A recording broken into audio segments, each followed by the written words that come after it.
Join Samantha and Hans at the next Macro to Micro Options Power Hour, held each Wednesday at 4 p.m. Eastern Time. Registration is free. Scan this QR code or click on the link in the description. Chaotic, it's distracting, it's a lot of noise from the signal. We definitely have the deficits are still chaotic, which is the biggest problem. So the market will have a chance if we can actually get control of congressional spending, and that is not what's happening. So we talked about that last week. Is that light at the end of the tunnel? Is at some point will the market right now refocus? It's an oncoming train because they have not dealt with it. So because they're not dealing with the deficit, it is still an oncoming train. There's no question. Doge deregulation and drill baby drill is just not going to cut it. Drill baby drill is about lowering oil prices, which I already saw last year, right? I've been a bear since April of last year, doubled down that it's going to be misinterpreted as recession risk this year, that we're going to fall into that 60 to 40 range. And everyone's like, no.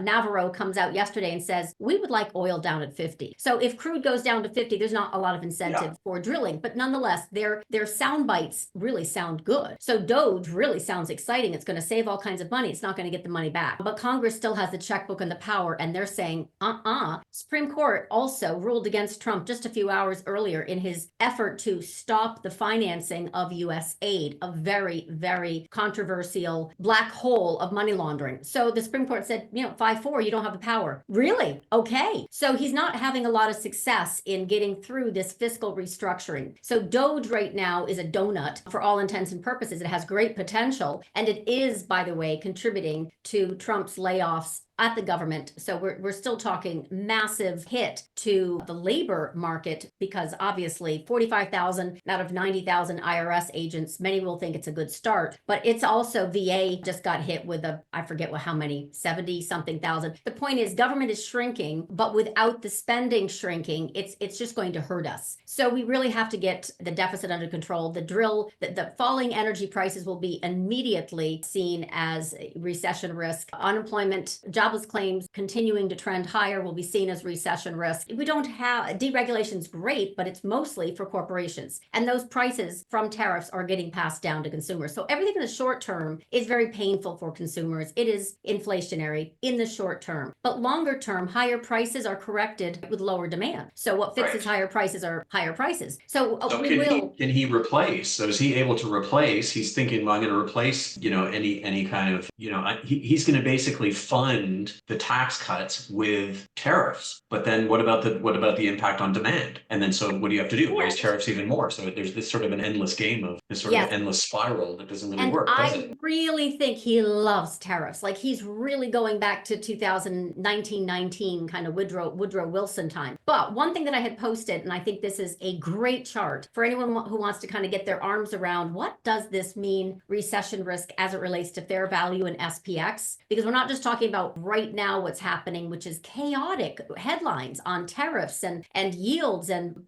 war, conflict. What we're talking about right now is stock market clearly since Wednesday the 19th, because this is exactly when I started seeing underneath, just starting to roll over underneath the surface before the market actually did. Anyway, long story short, it's starting to get nervous about a recession. This is a chart by LaDuc. They do excellent analysis. I always pitch their service, and they are consensus bulls, by the way, because the market, as you are, right, a consensus bull. We have to navigate the twists and turns because we're more actionable. But for the most part, this is what's not getting priced in. Literally, we're up here just a few weeks ago, 62.50, the quarterly JP Morgan collar, what have you, price target expectation. There was not a re-rating of fundamentals based on disappointment in earnings. Now there has been. So as soon as we get PE multiple, can you see this chart okay? Yes. Okay, so as soon as we get, PE multiples, especially in the Mag 7, since they're such heavily weighted, see NVIDIA, as soon as they start to come down, and as soon as we get percent decline in 2025 earnings estimate starts to come down, then you can kind of see this matrix. We were talking about already 4,700. That's not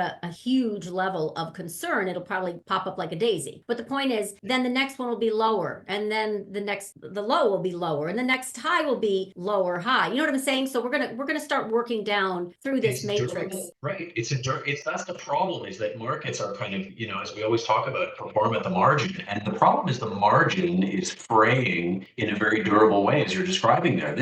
We could be looking at the same way we've been sort of propelled higher by sort of incessant record profits and sort of, against all, the sort of rate transmission mechanism, rates rising from almost zero, not really affecting the economy at all because of all this wealth that's been created. We may see an unraveling of that. So that doesn't sort itself out over 2 or 3 weeks or even a month or two. So that's the problem, is that we may have this sort of headline risk. And then, as you're saying, like the analysts are like lemmings, so they're going to start sort of piling on. And that's our problem with this market. So it really is hard to kind of construct a scenario where, unless Trump just pulls completely another 180, it's hard to kind of construct a scenario where the market can overcome what is not just happening now, but the implication that it has in terms of your chart, your graph that you just showed there, over the next little while. It's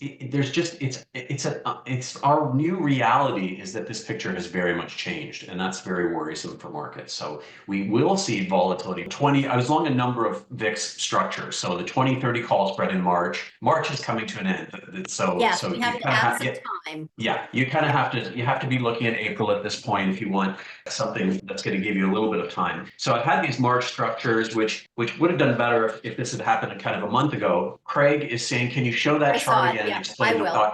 And then plus I had some short put, long call, long 21s, 22. So what I did was I sold those out when we were around 25.5 on the VIX. That's not necessarily where the futures are. The futures are a little bit lower than that, right? So, but what I did was I rolled into an upside butterfly. So I rolled that. What that is monetizing some VIX calls that I made money on, and I rolled them into a 25, 35, 45 butterfly. And I think near the end of the day, I think in March you can get those for about 35 cents. I think those are interesting. If we get a little bit more of a pop on the open tomorrow, if you think that we could get a pop and drop, which has been sort of typical, except for yesterday. Yesterday, the big interesting thing was, you mentioned it in your live session in the morning. You said we're finally getting the drop, and then we got the pop. But we've typically been getting these pops and then drops, so we cannot hold a rally for good reason. And I can show everyone in a moment when we switch over, but there's CTA selling, there's vol target fund selling.